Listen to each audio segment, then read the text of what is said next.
A man driving a truck down a mountain road. Nothing unusual about this, except that the last two trucks which tried to make this trip never reached their destination.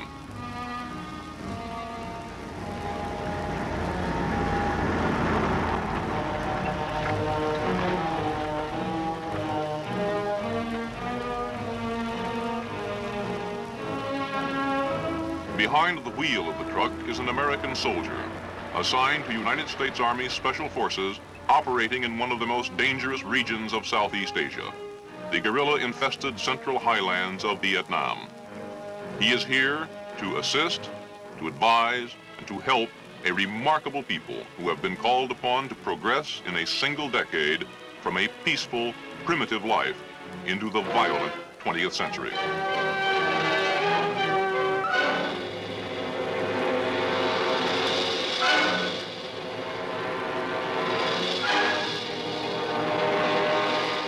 As Commander-in-Chief, the late President Kennedy left to us this directive.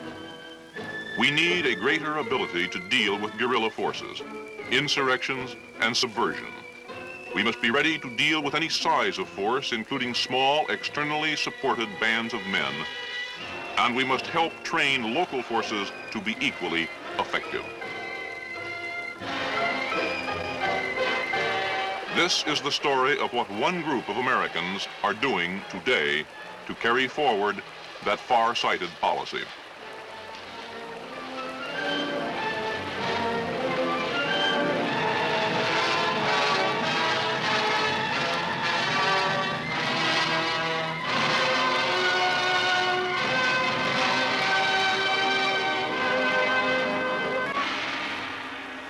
The undeclared war raging today in South Vietnam is not being fought in the streets of cities. Since the guerrilla onslaught began in the late 1950s, the Republic of Vietnam has had little trouble in retaining control of the great urban centers, the place names on the map. But the Central Highlands, the Quan Son Cordillera, are a mountainous, largely jungle-covered region remarkably like those mountainous regions of Spain where the term guerrilla was born. Here, everything favors the lightly armed, fast-moving irregular. And it is here that the struggle for Vietnam may ultimately be decided. For the Quan Son dominates both the rich rice bowl of the Mekong Delta to the south and the narrow, densely populated coastal plain bordering the South China Sea. Into this remote, almost impenetrable region, the communists of North Vietnam have infiltrated a steady stream of agitators, terrorists, and professional guerrillas. Their target is not only the highlands, but the whole of Vietnam. Military strategists on both sides of this struggle are agreed that he who gains the highlands will have won the fight for Vietnam. The military and political history of few nations have been so greatly influenced by geography. For more than 900 years, the emperors of China dominated all Vietnam, except the highlands. Here in the 13th century, the Mongol Emperor Kublai Khan suffered one of his few defeats. And here in our own century were mustered the revolutionary forces which overwhelmed 180,000 highly trained French troops in the campaigns climaxed by Dien Bien Phu.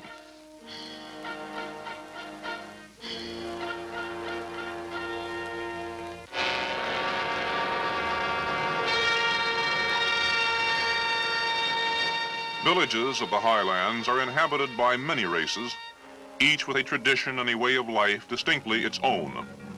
Known to the outside world by the French term Montagnards, or mountain people, they are known to themselves by such tribal names as Rade and Mong, are vastly different from the light-skinned lowlanders whom the world knows as Vietnamese.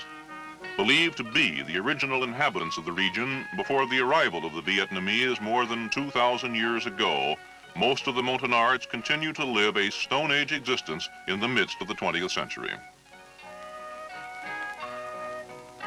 Confined for centuries to the isolated areas of the plateaus, the Montagnards have little contact with the city dwellers of the lowlands. take little interest in the complexities of modern life. For most of them, Vietnamese is a foreign language.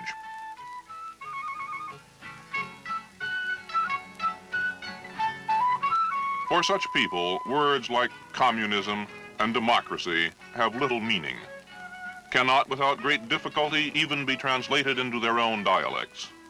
Here in the mountains, both Saigon and the communist capital of Hanoi seem equally remote and unimportant. Through these mountain villages for more than a decade have passed increasing numbers of communist guerrillas, befriending the villagers, rewarding those who cooperate, terrorizing those who resist. The guerrillas have converted much of the highlands into a secure staging area for their assaults on the roads and population centers of the lowlands below. Americans encountering these people and this situation often feel transported 200 years back into time, to our own French and Indian wars, when British and French vied for support of Indian tribes on the frontier.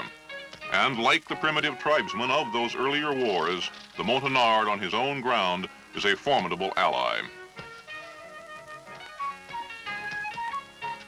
Tough, muscular, a skilled hunter and woodsman, a man of great personal courage, the Montagnard holds the key to a strategically vital area of Southeast Asia. If he can be won to the government's cause and given the training and equipment to resist communist terrorism, the guerrillas' jungle sanctuary in the Vietnamese highlands will disappear. With this in mind, United States military advisors and the government of Vietnam early in the 1960s began a program to win the active allegiance of the Montagnards. Their primary objective was to seal off the hidden supply routes through the mountains from the communist north. Chosen to execute the plan were the anti-guerrilla experts of the U.S. Army Special Forces, accompanied by Vietnamese Special Forces, whom they themselves have trained, and through whom the bulk of their work in the village will be performed. Equipped with all the skills of the highly trained airborne infantryman, the Special Forces soldier brings with him a number of unique abilities designed to meet just such situations. Selected for linguistic aptitude and a talent for tact and diplomacy, Special Forces personnel are adept at winning friends, from the village chief down to the lowliest peasant.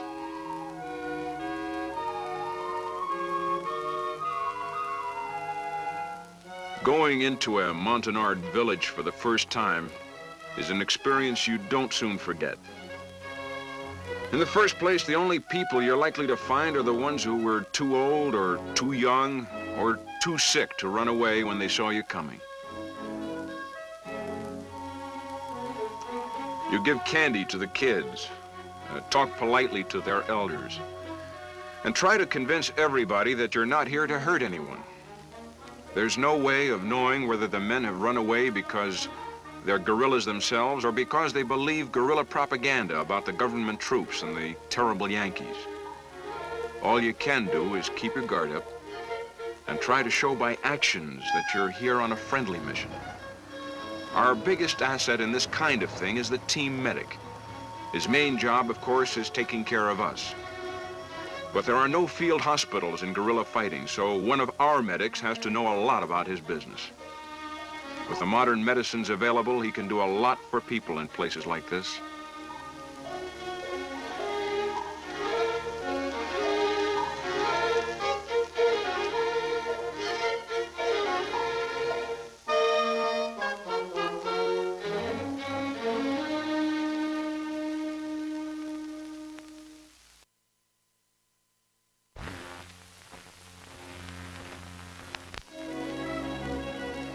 The odd thing is, when you first ask whether anybody's sick in the village, the first answer is usually no.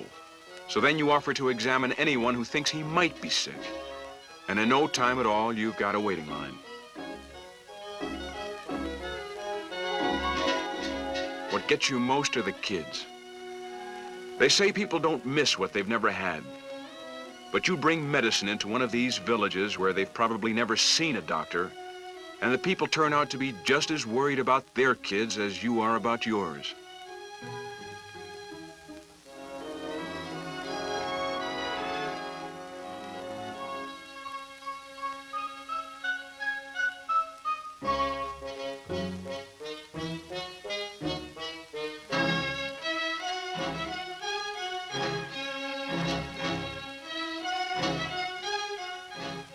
pull an aching tooth, or save a man's eyesight, and you've made a friend for life.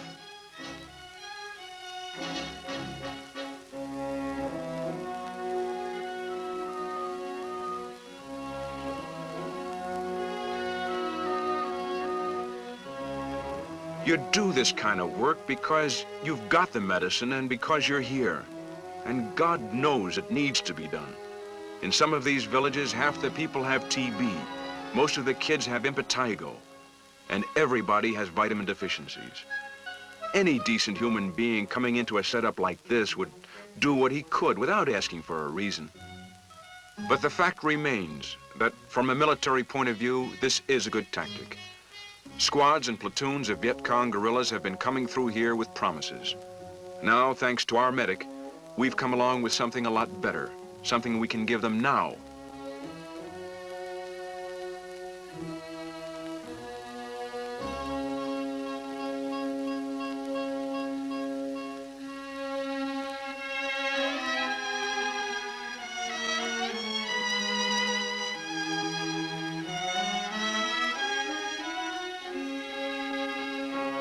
The village chief is impressed, but he is also a man on a tightrope.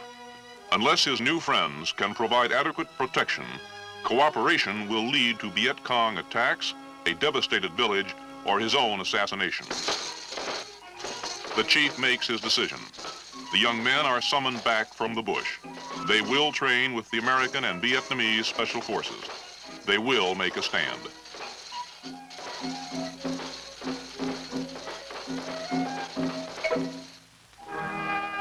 And so Montagnards of fighting age assemble.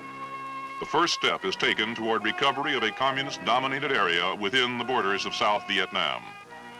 All this is taking place in what is, to all intents and purposes, enemy territory. Much will have to be accomplished before anyone here sleeps without a gun close to his pillow.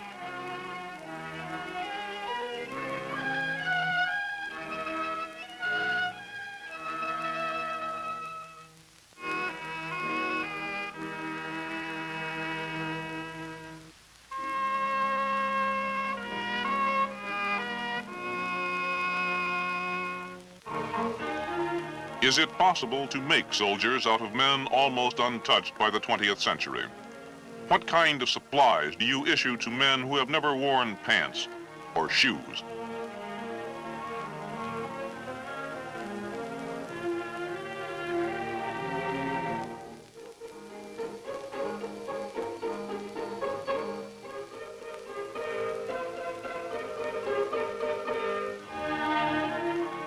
Mountain men are fighters everywhere.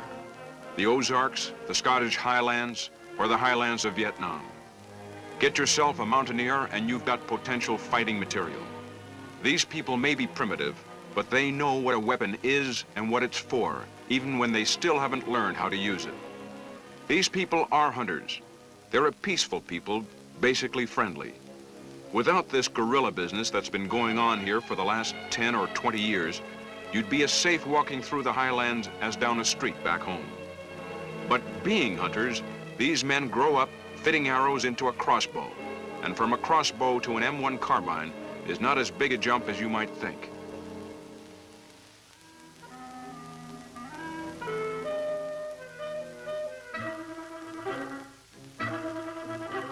One thing mountain people aren't always so big on, though, is discipline and organization.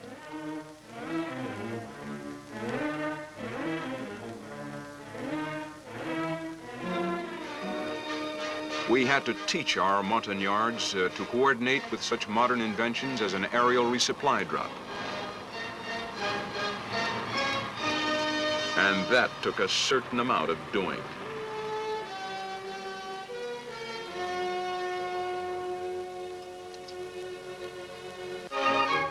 One of the Montagnard's great assets as a fighting man is the energy, the mileage he can get out of a single bowl of rice. Incidentally, this training program was by no means a one-way street. Our own food supplies were supposed to be obtained, as it said in the orders, through normal civilian channels. In practice, this meant a special forces sergeant our weapons specialist to be exact, learning how to bargain with Vietnamese shopkeepers in the nearest town.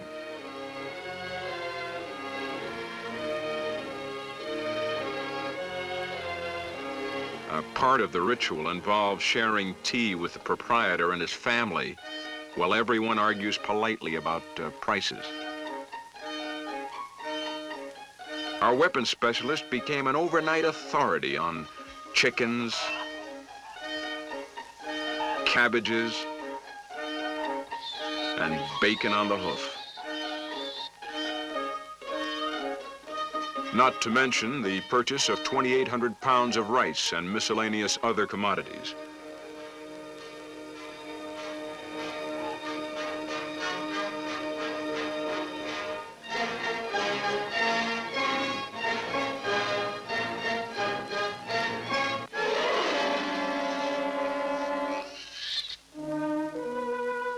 Classes for the Montagnards were conducted whenever possible by U.S. and Vietnamese special forces working together. It was a complicated operation. The Vietnamese weren't much better off than we were. Most of the lecturers required 2 interpreters.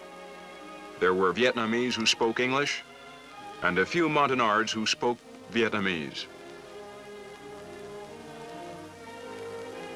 One of us would give the lesson to an English-speaking Vietnamese. The Vietnamese would then have to pass it on to a villager who understood Vietnamese.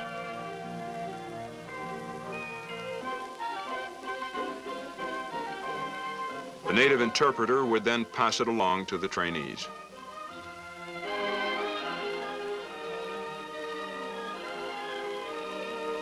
So much can get lost in translation that you have to say everything at least twice. That kind of thing takes time, but it's the only kind of training that pays off under these conditions.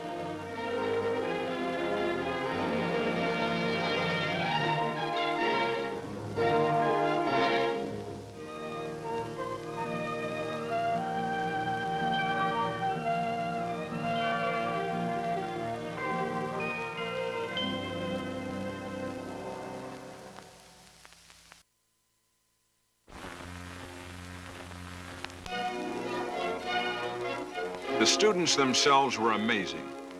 They took to modern firearms faster than most of us thought possible. These men came to us with almost none of the background you'd expect a trainee to have. Most of them couldn't read or write. Most of them couldn't even pass a draft board physical back in the States.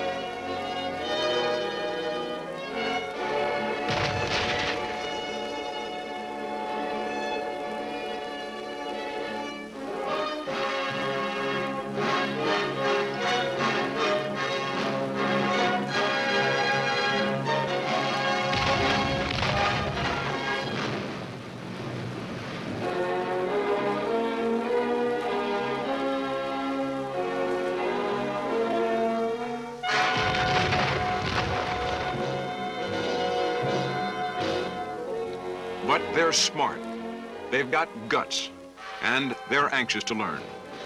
Most important, what they're learning how to defend is their own home, their own families. With that kind of motivation, you can overcome a lot of handicaps.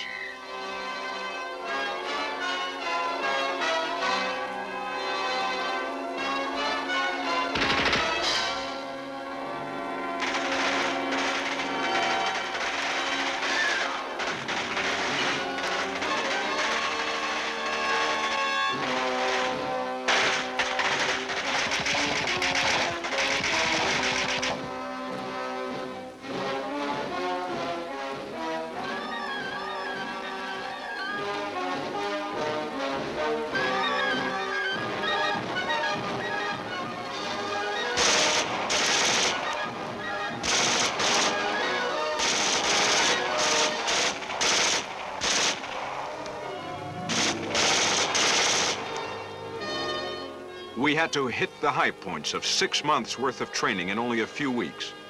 But the lesson seemed to take. Our Montagnards were shaping up into some of the best anti-guerrilla fighters in Southeast Asia.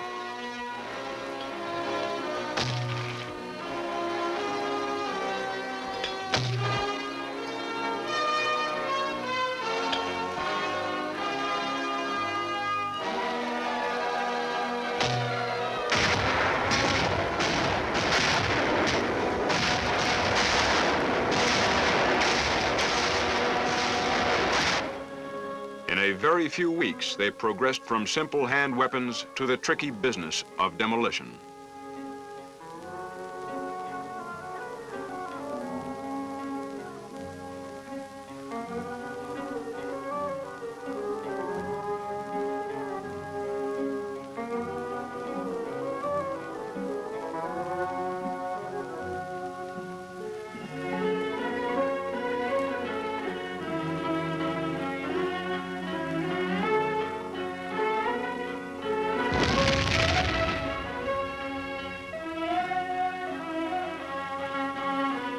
Even radio communications were taken in stride.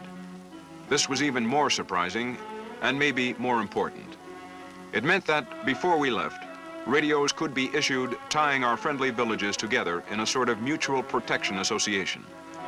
Guerrilla bands moving in on an isolated village would touch off an automatic alarm throughout the network.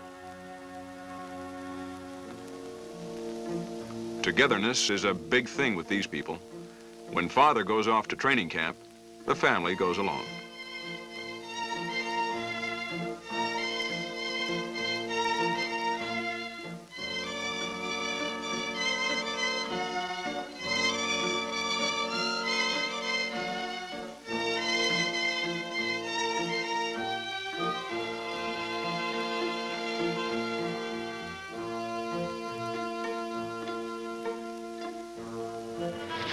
But they still take to soldiering as fast as any group you're ever likely to see. Within a few weeks after seeing their first rifle, these characters were going through an infiltration course as rugged as anything they've got at Fort Bragg.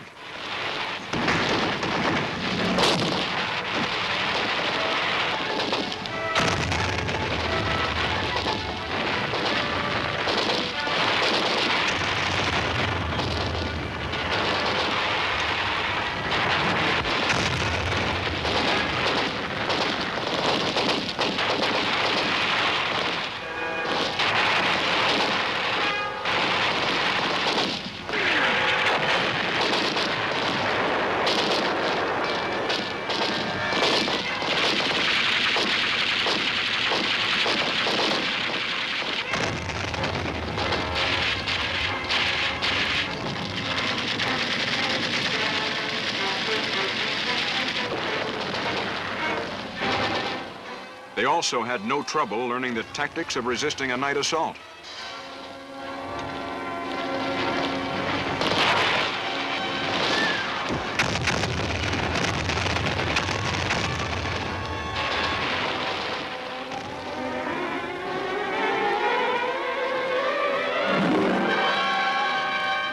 This burning arrow technique is designed to point out guerrilla positions to aircraft answering a radio call for help.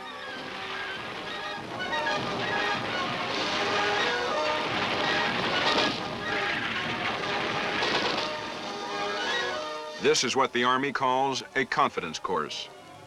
Here it seemed a little like teaching birds to fly or monkeys how to climb trees.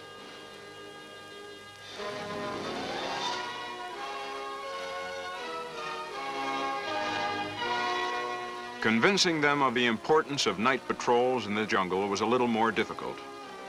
Their inclination was to stay home and man the barricades. We had to persuade them that unless you attack and ambush the guerrilla on his own ground, he'll turn your village into a shooting gallery.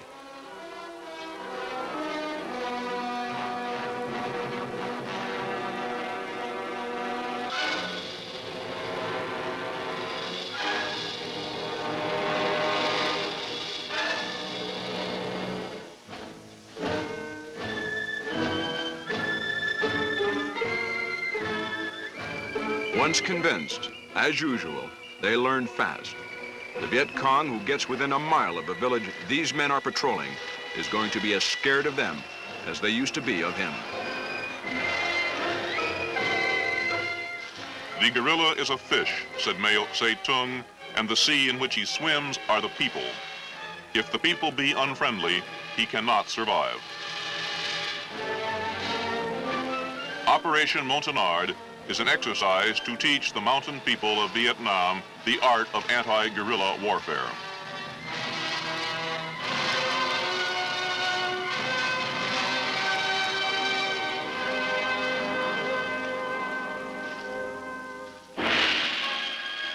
It also involves giving them a better understanding of the issues, of what the war of subversion raging in their country is really all about.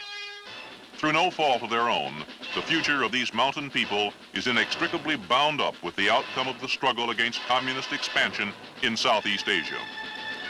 Operation Montagnard has given them the weapons and organization to resist guerrilla terrorism.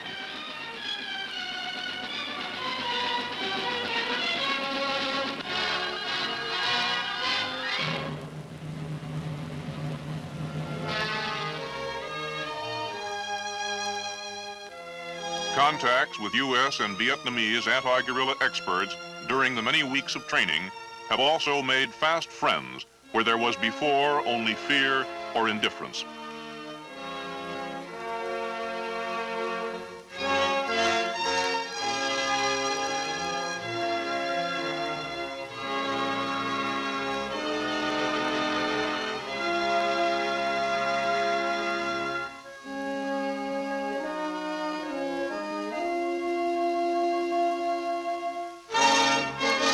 Departing, men of the U.S. Army Special Forces leave behind a well-trained group of friends who may in time have a profound effect on the future of Vietnam.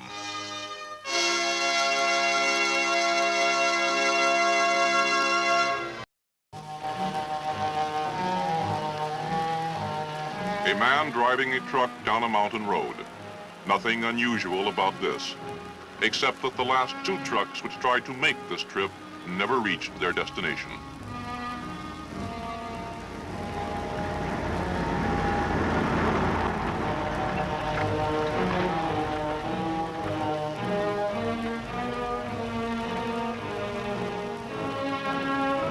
Behind the wheel of the truck is an American soldier, assigned to United States Army Special Forces operating in one of the most dangerous regions of Southeast Asia, the guerrilla-infested central highlands of Vietnam.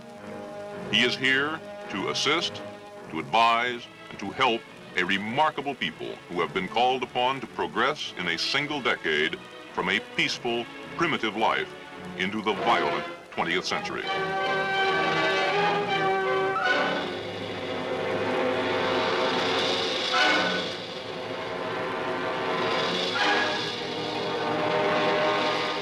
As Commander-in-Chief, the late President Kennedy left to us this directive. We need a greater ability to deal with guerrilla forces, insurrections, and subversion. We must be ready to deal with any size of